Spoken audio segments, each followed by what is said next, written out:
(86번가) 정광훈 대표님 안녕하십니까? 네, 안녕하세요. 안녕하십니까? 네, 오늘은 어떤 얘기 해주시겠습니까? 네, 아무래도 간밤에 움직였던 제일 큰 소식이라고 하면 골드만이 그렇죠. 실적이 예. 쇼킹하게 네. 나왔던 것 같아요. 예, 골드만이 뭐 많이 빠졌죠? 이렇게 빠진 거 본 적이 별로 없는 것 같아요. 10년 만에? 예, 네, 맞습니다. 네. 6% 이상 하락을 했고요. 네. 그다음에 실적이 예상치 대비 40% 이상 안 좋게 네. 나왔습니다. 네. 그래서 사실 이게 이제 다우 지수에 들어가 있다 보니까는 다우 지수하고 반대로 또 테슬라는 좋다 보니까는 지금 나스닥하고는 어젯밤에는 또 반대로 움직였던 네. 그런 상황인데요. 사실 이제 좀 전체적으로 볼 필요가 있는 것 같습니다. 원래 실적 시즌 초반에 이렇게 금융사들이 미국에서는 실적을 발표를 하게 되고 한두 회사가 아니라 간밤에 또 모건 스탠리 같은 경우에도 실적이 나왔거든요. 네. 그리고 지난주에는 또 다른 이제 그 금융사들도 나왔었는데 전체적으로 봤었을 때에는 예상치를 조금 상회하는 숫자가 나왔었고 네. 골드만이 지금 좀 크게 하회를 네, 했다라는 점에서 봤을 때에는 네. 뭐 이 정도는 지금 실적을 전체적으로 우려할 정도는 아니다라는 거고요.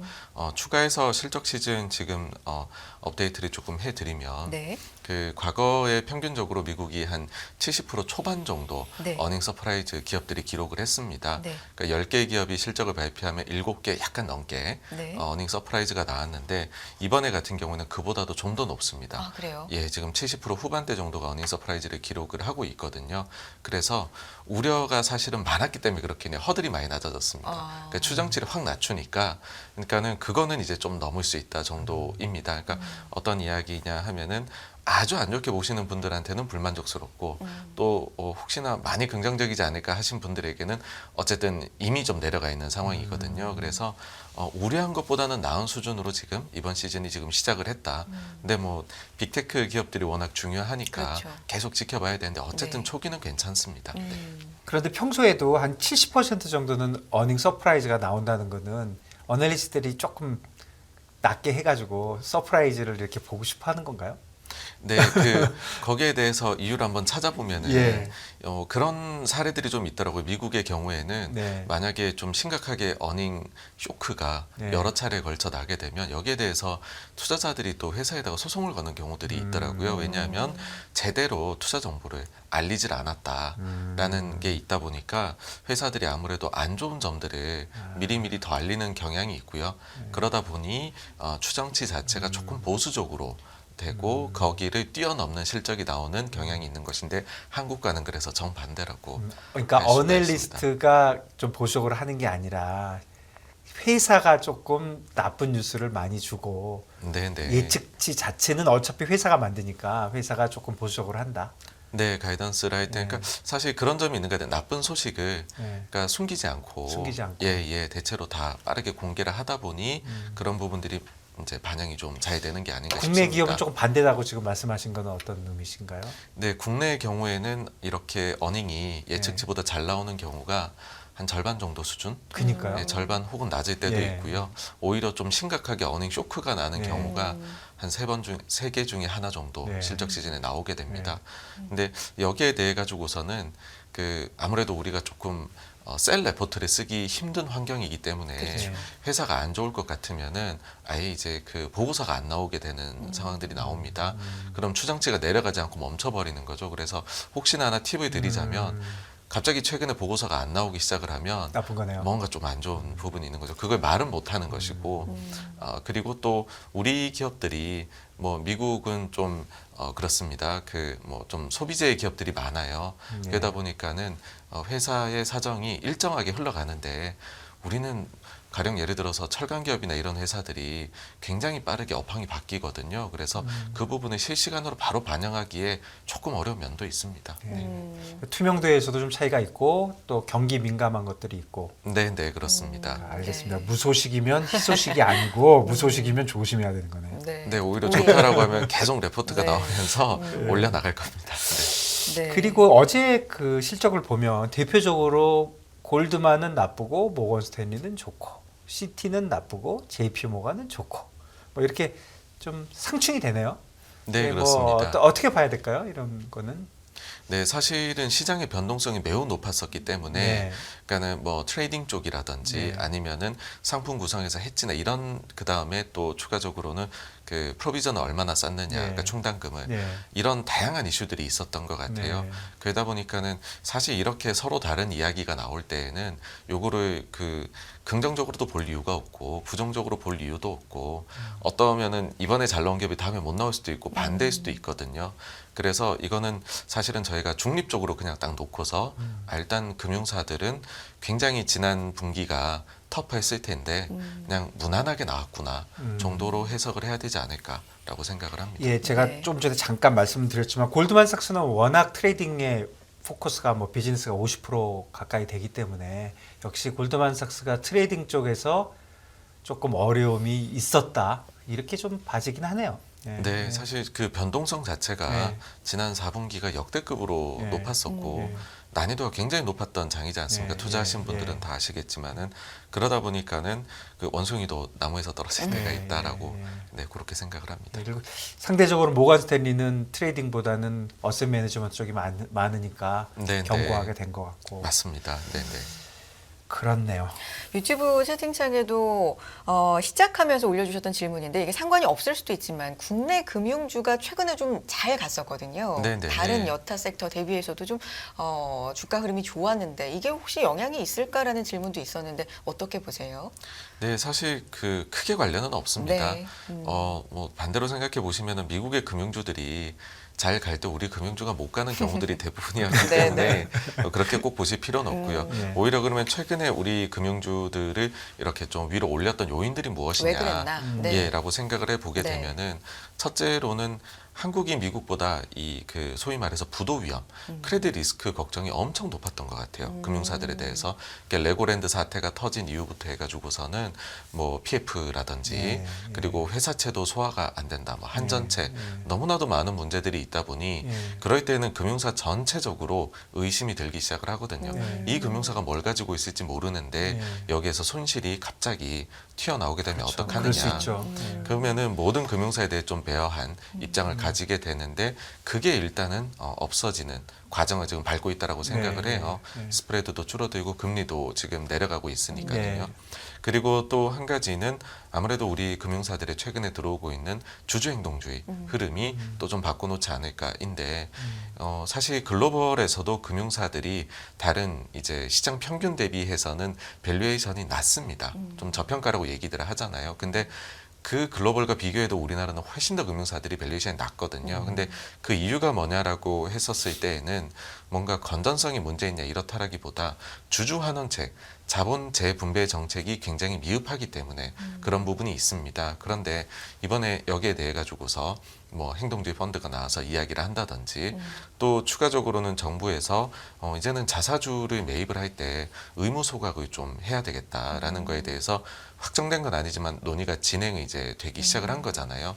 그렇게 되면 그 우리 금융사들이 자사주가 많거든요.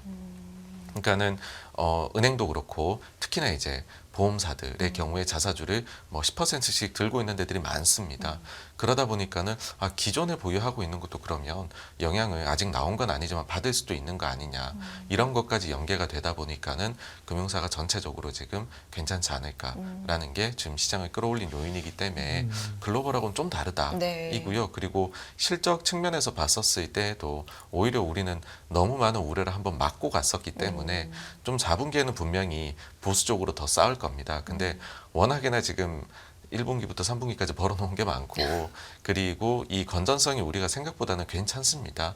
그러다 보니까는 그 이제 올해 이익에 대해 가지고서도 그렇게 뭐 이번에 충당금을 좀 쌓는다고 해서 그거를 하향 수정하지는 않을 것으로 생각이 오히려 선반영을 해가지고 올해 이익은 더 괜찮지 않을까로도 반영할 수 있다라고 봅니다. 네. 자사주 관련돼서는 사실 자사주를 사는 것도 좋은 뉴스긴 하지만 사실 소각을 하지 않으면 사실 의미가 없잖아요.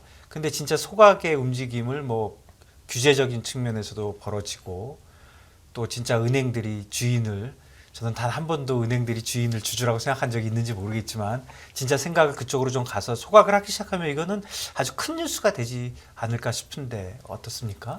네, 맞습니다. 예. 여전히 우리 금융사들이 예. 워낙이나 글로벌 대비해가지고 저평가가 심합니다. 예, 예. 그러다 보니까는 그 가장 큰 요인을 없애주게 된다라고 네. 하면 그러면은 재평가는 일어날 수 있는 분명히 부분이라 생각을 하고요.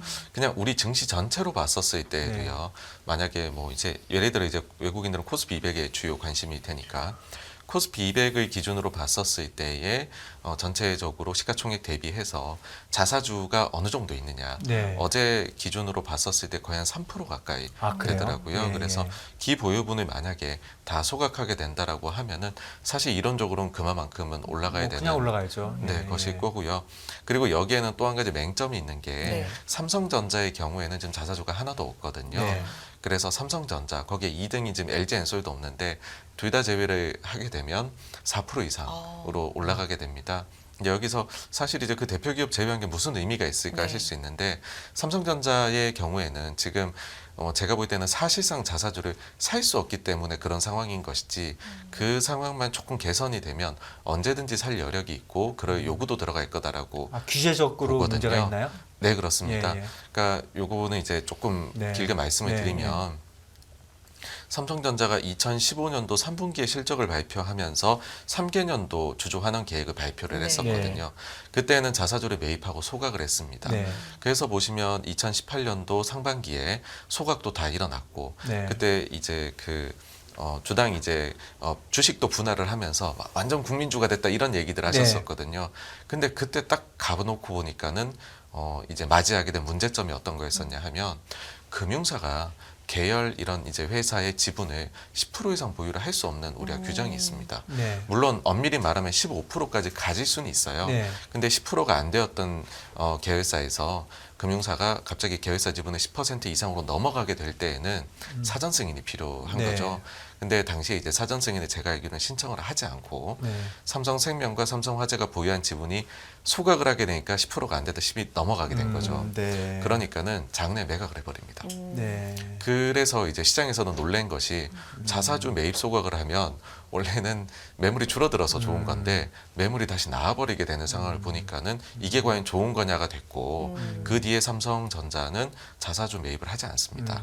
배당만 하거든요, 근데 지금요. 배당을 사실 그 소각 수준으로 사실 많이 하잖아요. 뭐 거의 유일하게 분기별로 배당도 하고 하니까. 네. 네. 근데 이제 요 부분을 좀 섞어서 하게 되면 네. 더 이제 사실은 임팩트가 있다라고 생각을 하고요. 왜냐하면 배당보다는 엄밀히 말하면 자사주가 더 좋은 소각이 좋은 네, 정책이다 예. 보니까 그리고 삼성이 이제 3년에 걸쳐서 뭐 다양한 다른 이유를 덧붙이게 되더라고요. 자사주를 아무래도 못하게 되니까 M&A 관련된 것도 좀 얘기해서 잠재적으로 가능성이 있다 하니까는 이제 자본 배분 정책을 그때처럼 하기는 어렵다라든지 추가적으로는 뭐 이제 3년을 배당을 일단은 정해놓고 하고서 프리 캐시플로우 대비해서 그 부분 대비해서 좀 남는 게 있으면은 특별 배당을 하겠다라는 식으로 가버리게 된 건데 어찌 보면은 이제 주주들 입장에서는 15에서 18년에 하던 것 대비 18에서 21년은 후퇴가 되어버린 상황이라고 할 수 있습니다. 예, 저희가 삼성전자도 자세하게 얘기했지만 뭐 다시 원래 얘기하던 대로 돌아가 보면 어쨌든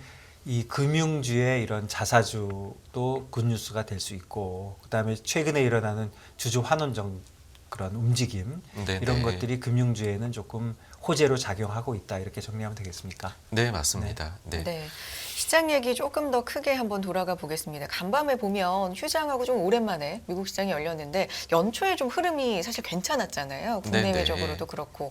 근데 조정을 좀 받으면서 부정적인 얘기들이 조금 나온 것 같아요. 연초 랠리에 대해서 경계하는 목소리라든지 그런 부분에 대해서 전반적으로 어떻게 보시는지도 궁금합니다. 네, 지금이 딱 분기점이 온 것 같아요. 그러니까는 사실 지금 베어 사이드에서 가장 큰 고민이라고 하면 뭐 예를 들어 뭐 모건 스탠리, 마이클 윌슨 이런 분들이 있을 텐데 거기에서 또 자료가 나왔더라고요. 네. 보니까 차트 자체가 굉장히 이렇게 다운 트렌드 라인 이제 내려가는 그림으로 있는데 이 범위 내에서 지금 상단을 뚫지 못하고 내려왔었거든요. 근데 딱 그 CPI 지난번 최근에 발표된 날이 다시 상단에 올라와 있는 날이고 여기에 걸렸으니까 지금 현재 펀더멘탈적인 측면에서 봐서도 실적이 더 추가로 하향 조정이 돼야 될 것 같고 그 다음에 아직까지도 해결되지 않은 문제가 너무 많다 보니 이거는 이제 이거를 다시 따라서 하락하지 않겠느냐라고 하는 그런 기술적으로 굉장히 중요한 레벨에 온 것 같아요.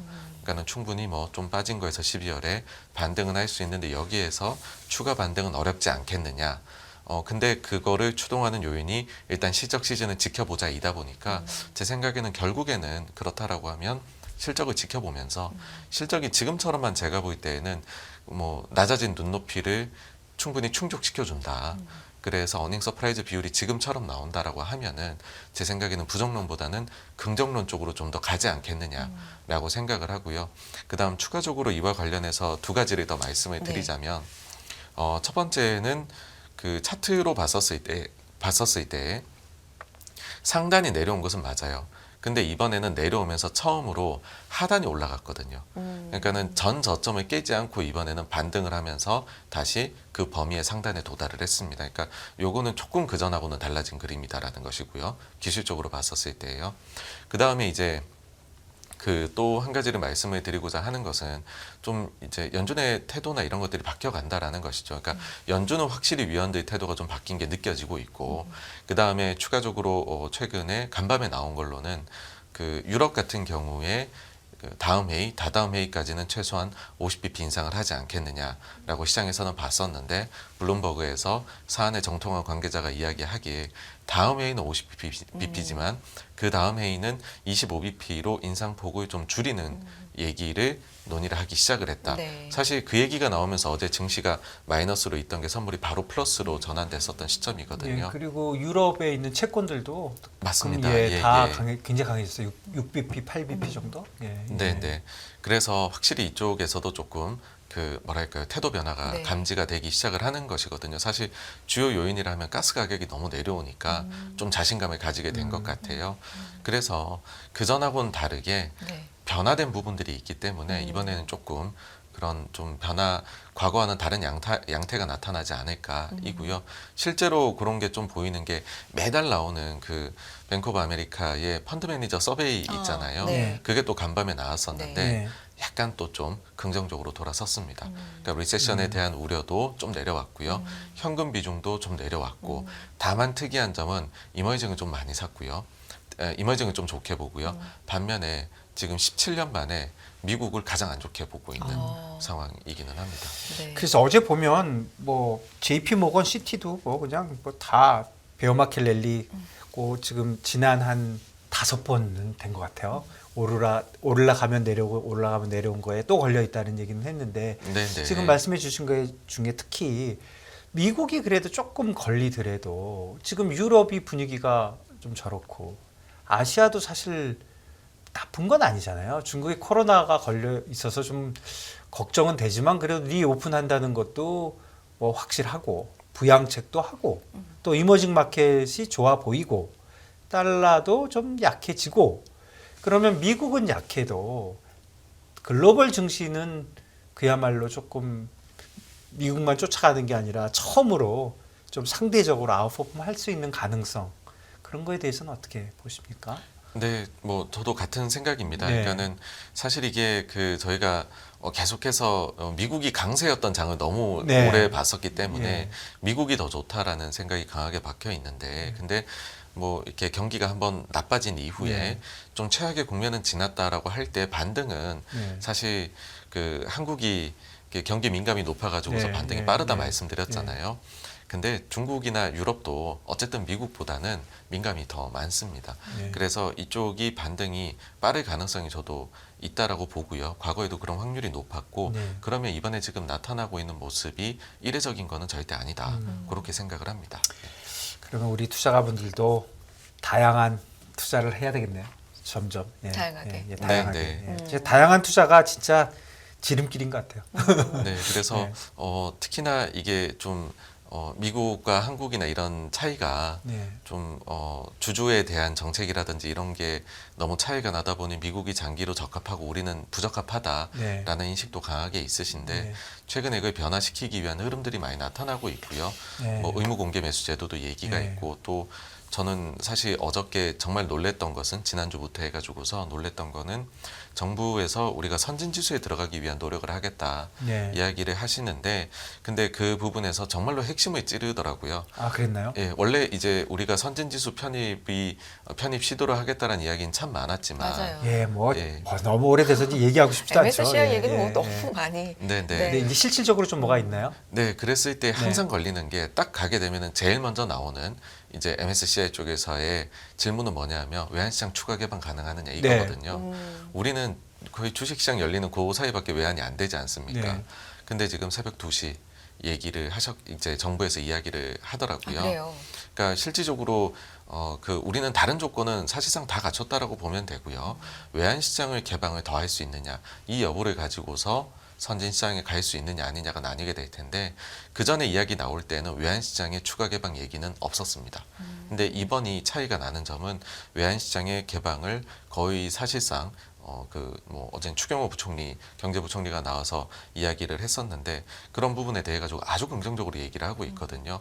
그 점이 바뀐다라고 하면 제가 볼 때는 와치리스트에 바로 등재가 될 수 있을 것이고요. 그 다음에는 선진 증시에도 편입이 되지 않을까. 그러면 수급이 일단은 아주 긍정적일 것입니다. 언젠가요? 한 6개월 전쯤에 그 외환시장 그 외국계들도 받아들여가지고 늦게까지 한다는 거 그거 발표한 지 꽤 됐었어요. 네, 그거 해놓고서 그 다음에 수속 조치가 없었는데.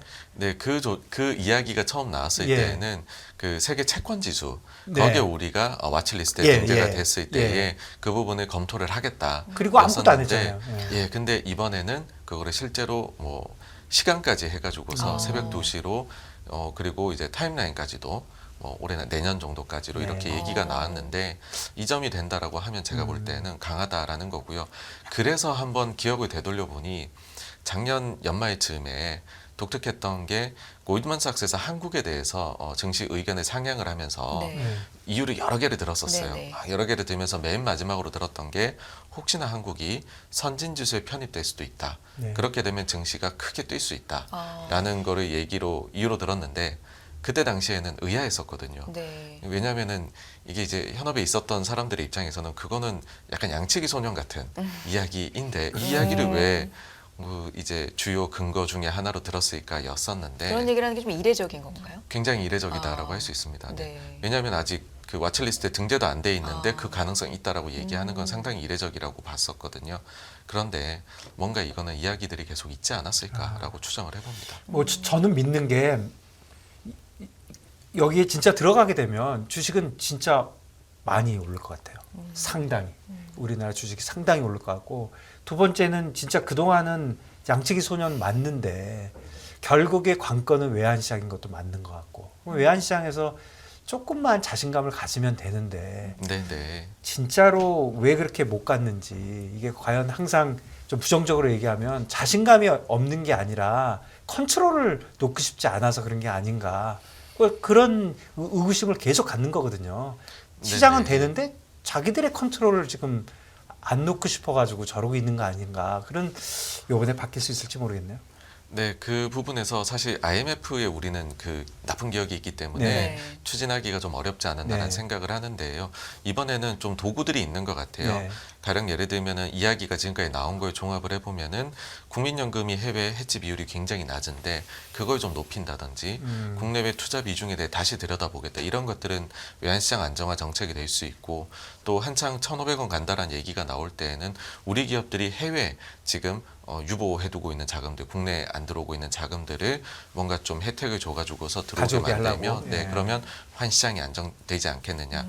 만약 그런 카드를 가지고서 개방을 하게 되면 충분히 좀 카드가 있으니 외환시장 그렇게 안 흔들릴 수 있다라는 거고요.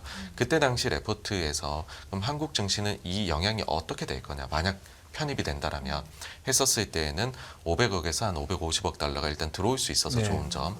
나머지 하나는 그럼 지금 한국은 이머징에 있으니까는 이머징의 그 밸류에이션을 받고 있는데 이제 이제 선진으로 가게 되면은 선진의 이 그 밸류에이션 네. 받지 않겠느냐 네. 그러면 30% 정도 예, 차이가 완전히 예. 다른 문제인 것 같아요. 예, 네, 그리고 그거는, 네. 정부로서도 좋을 수 있는 거는 사실 증시보다는 채권이 먼저 편입이 될 거거든요. 네. 그렇게 되면은 채권 시장이 지금 사실은 아직까지도 불씨가 남아 있습니다. 근데 네. 그 안정에도 도움이 될 수 있어서 이건 정말로 제가 볼 땐 추진하기 좋은 시기 아닌가 네, 생각합니다. 이 관련돼서 한번 잘 알고 계시니까 우리 한번 시간을 따로 내서 네, 뭐 그래도 좋을 것 한번 같네요. 했어도 좋을 것 네, 같습니다. 중요한 얘기니까.